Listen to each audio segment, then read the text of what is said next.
Saudações, meus queridos. Vocês devem ter notado que existe uma pequena estática na minha voz. Isso é por causa da caixa de som do meu telefone que está danificada, mas não se preocupem, eu coloquei uma música e eu acho que vai atenuar essa porcaria, porque como vocês devem ter notado, o volume da minha voz está muito inconsistente, porque às vezes eu me afasto do microfone, o microfone já é ruim, então não coopera muito comigo.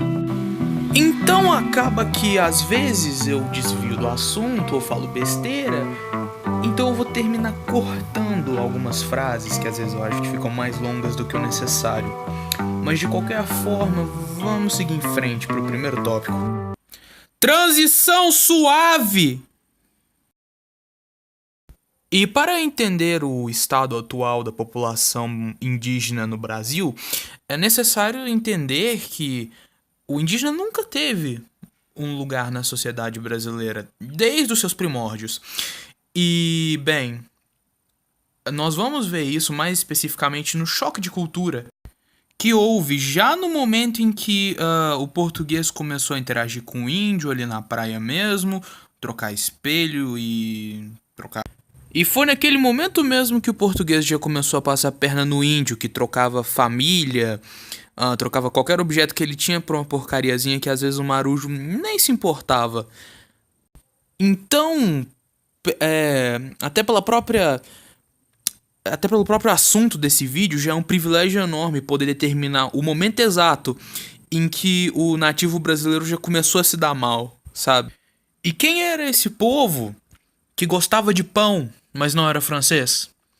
E que não gostava de índios, mas não era inglês e por isso não matava eles? Eram os portugueses, é claro. Mas antes da chegada dos portugueses, os espanhóis também tiveram por aqui. Bem, não é por aqui, é lá na América Central. No caso, o Caribe e o México, mas nós não estamos aqui para falar especificamente dos espanhóis ou do que eles vieram fazer aqui.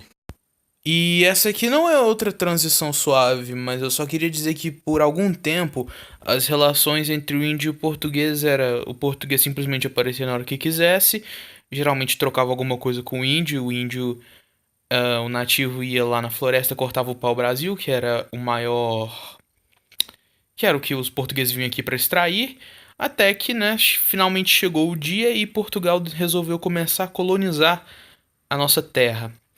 E, bem, tem muita história no meio disso, só que eu vou resumir num meme só que vocês provavelmente vão entender, e se não entender o problema de vocês. E todos os conflitos dentro do Brasil durante a colonização se resumem nesse negócio aí que vocês estão vendo.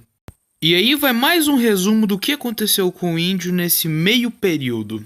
Os jesuítas chegam no Brasil e constroem as primeiras missões, onde eles abrigam os índios e os catequizam. Os primeiros engenhos de açúcar chegam no Brasil e mão de obra necessária tanto para o seu plantio quanto para a extração e para o processamento do material. E por causa dessa demanda de mão de obra, as primeiras bandeiras são enviadas em direção ao interior no intuito de trazer índios capturados para servir como escravos. E com a expansão territorial possibilitada pelas bandeiras, logo os primeiros colonos chegam em Minas Gerais e ocorre a descoberta do ouro.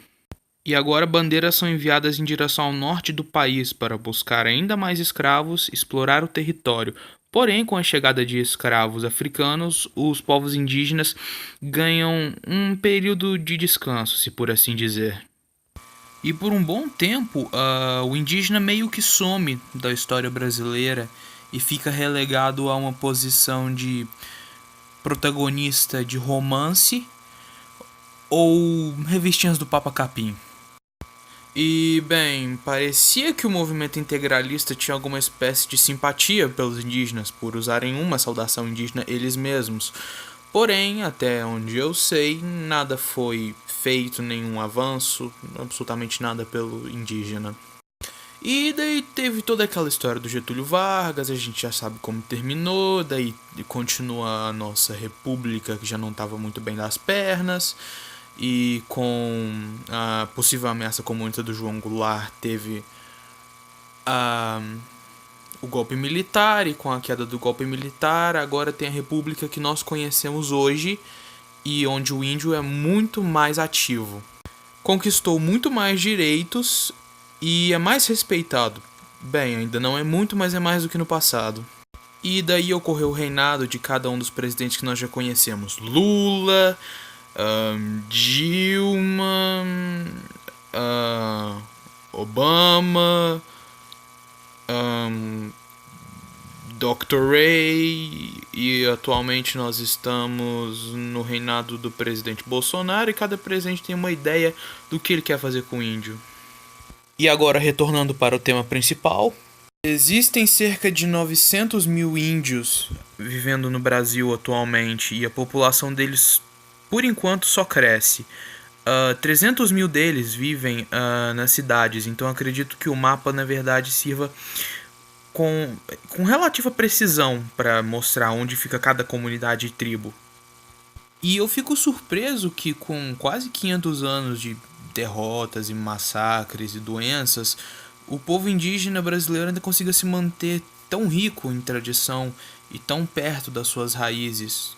E isso é ainda mais louvável, já que atualmente parece que só o que é tecnológico tem valor. Mas eles ainda sofrem, seja com um simples desrespeito ou até com a invasão de suas terras. Mas esse aumento na população talvez sirva para mostrar que o destino dos povos indígenas talvez não seja tão sombrio quanto nós pensamos. Transição suave SMR. E meu top 10 palavras indígenas favoritas é...